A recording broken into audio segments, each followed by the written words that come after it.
Halo Assalamualaikum anak-anak, warahmatullahi Assalamualaikum wabarakatuh. Halo warahmatullahi teman-teman, wabarakatuh. video ini saya Perkenalkan, bagikan untuk nama memenuhi kakak salah satu Kalita. tugas mata kuliah Di sini berkisah. pada Selamat pagi menyaksikan. hari ini kakak mau bercerita nih tentang Ashabul Kahfi.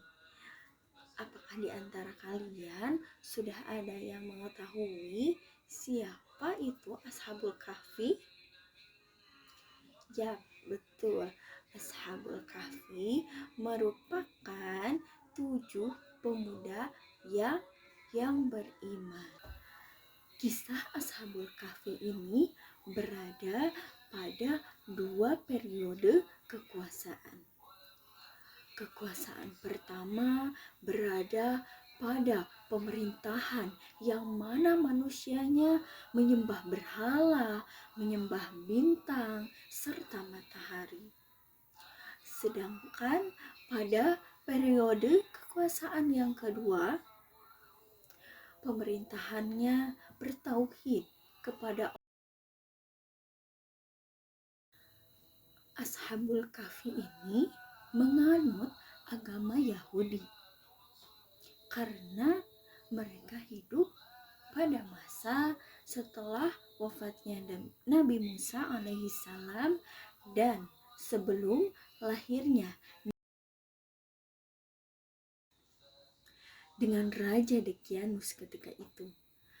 Raja Dekianus pada era pemerintahannya adalah seorang penyembah berhala dan sebagian kaumnya menyembah matahari. Raja yang sangat diktator memaksakan rakyatnya untuk mengagungkan berhalanya, memaksakan masyarakatnya untuk melakukan kesyirikan. Maka siapapun yang tidak patuh kepada perintahnya akan ditangkap dan dibunuh, dihabisi oleh sang raja. Maka masyarakatnya pada saat itu sangat fanatik dengan berhala. Lalu suatu ketika raja mengadakan sebuah pesta perayaan untuk mengagungkan berhala-berhala. Raja mengundang seluruh masyarakat dari pelosok. Undangan ini merupakan undangan yang wajib.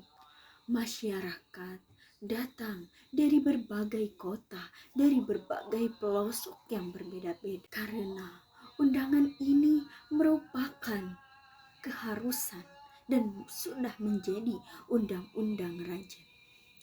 Akhirnya para manusia berdatangan ke tempat sang raja, ke istana Raja Dekianus. Tetapi di antara mereka terdapat orang-orang yang tidak setuju akan perayaan menyembah berhala ini. Mereka tidak menyembah berhala. Mereka merupakan anak-anak muda, merupakan anak dari pembesar-pembesar kerajaan. Hati mereka sangatlah bersih. Mereka tidak menyembah berhala, melainkan bertauhid kepada Allah Subhanahu wa Ta'ala. Akan tetapi, karena undangan ini mewajibkan mereka semua untuk hadir, tapi kemudian salah seorang di antara mereka menyingkirkan diri dan duduk di bawah pohon. Lalu datang lagi seorang laki-laki, seorang anak muda, dan berteduh juga di bawah pohon itu. Sampai mereka berkumpul dengan jumlah 7 orang. Mereka tidak berani berkata satu sama lain, tidak berani bertanya satu sama lain, karena takut di antara salah satu di antara mereka merupakan mata-mata dari kerajaan. Karena ketika ada mata-mata dari kerajaan, mereka akan ditangkap, mereka akan dibunuh oleh raja. Akhirnya, salah satu di antara mereka ada yang penasaran dan mengungkapkan perasaannya. Kenapa? Mengapa? Mengapa kita kumpul di sini? Lalu mereka saling menjawab dan mereka satu hati mengatakan tidak setuju dengan perayaan yang diadakan oleh sang raja. Akhirnya mereka tidak ikut perayaan tersebut dan ditangkap oleh prajurit Decianus. Dan ditanya, apa yang membuatmu tidak ikut perayaan ini? Kami tidak menyeru selain dia. Kami tidak menyeru selain dia.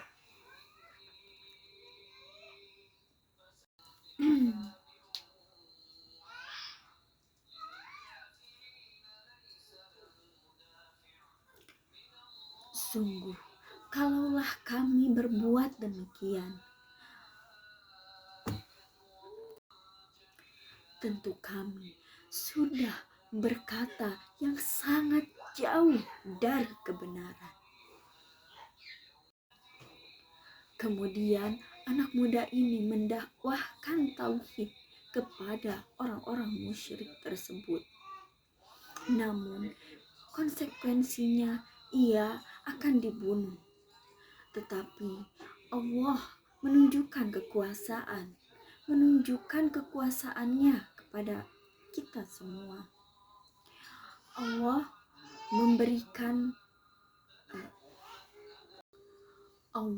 menakdirkan mereka tidak langsung dibunuh, tetapi mereka diberi kesempatan untuk berpikir, apakah akan memilih untuk musyrik, apakah akan tetap pada ketauhidannya.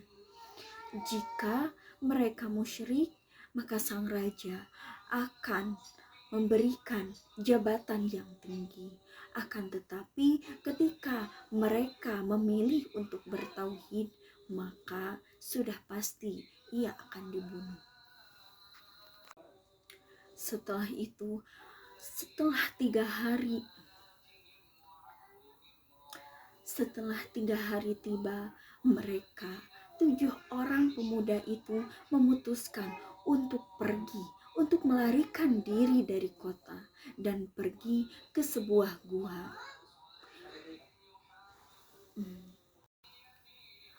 Lalu mereka tertidur karena merasa lelah. Tidur yang sangat panjang. Allah tidurkan mereka selama 309 tahun. Setelah 309 tahun berlalu, mereka dibangunkan oleh Allah Subhanahu wa Ta'ala dengan keadaan yang tetap sama, dan mereka tidak merasakan bahwa mereka sudah tidur yang sangat panjang. Setelah itu mereka saling bertanya, berapa lamakah kita sudah tertidur di dalam gua ini? Mereka mengatakan mungkin dari zuhur sampai asar. Yang satu lagi mengatakan mungkin kita tidur dalam waktu 1 hari. Dan yang satu lagi mengatakan hanya Allah yang tahu berapa lama kita tertidur di gua ini. Lalu salah satu di antara mereka menyuruh untuk membelikan makanan ke kota. Tetapi ketika ia hendak membeli makanan untuk mengganjal perutnya, koin yang dibawanya sudah tidak berlaku. Lalu seorang penjual makanan itu bertanya kepada salah satu di antara mereka, "Wahai anak muda, dari manakah kau mendapatkan koin ini?" Anak muda itu menjawab, "Saya membawanya dari 3 hari yang lalu." "Koin ini," kata si penjual, "koin ini sudah tidak berlaku. Ini merupakan sebuah harta karun," kata si penjual. Lalu anak muda ini berkata, "Ini bukan harta karun." Tetapi penjual itu berkata, "Uang ini merupakan uang yang sudah kuno." Lalu anak muda itu bertanya, "Siapakah raja yang memimpin saat ini?" Dan si penjual roti menjawab, raja yang saat ini adalah raja yang taat kepada Allah Subhanahu wa Ta'ala atau bertauhid. Lalu anak muda itu bertanya kembali, bukankah Raja Dekianus yang memimpin kerajaan ini?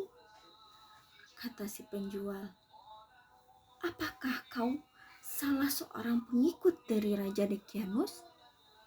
Anak muda itu menjawab, bukan pengikut dari Raja Dekianus. Akan tetapi saya dan teman-teman saya yang melarikan diri dari perayaan penyembahan terhadap berhala. Lalu tukang roti tersebut berkata, Raja Dekianus sudah meninggalkan dunia ini sejak 309 tahun yang lalu.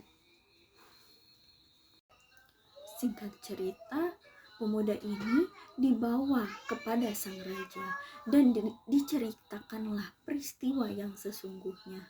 Lalu sang raja ingin menemui 7 atau 6 temannya yang berada di dalam gua tersebut. Lalu mereka pergi untuk menemui ke-6 temannya dari Ashabul Kahfi ini. Lalu tibalah di depan gua.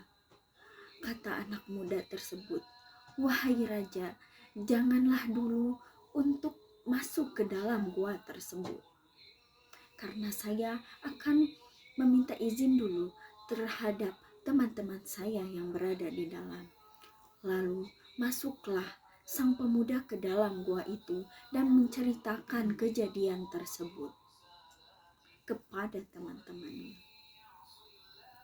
Dan salah satu di antara mereka berdoa, karena kejadian ini merupakan kekuasaan Allah Subhanahu wa Ta'ala. Dan salah satu di antara mereka berdoa supaya diwafatkan kembali. Dan akhirnya Allah mewafatkan kembali 7 orang pemuda tersebut. Dan gua tersebut tertutup. Tidak ada seorang pun yang bisa masuk ke dalam gua yang ada 7 orang pemuda tersebut. Nah, itulah kisah dari Ashabul Kahfi. Allah menunjukkan kekuasaannya melalui kisah Ashabul Kahfi. Mohon maaf ya jika video ini kurang memuaskan karena saya sedang dalam tahap belajar. Segini dulu ya videoku kali ini. Wassalamualaikum warahmatullahi wabarakatuh.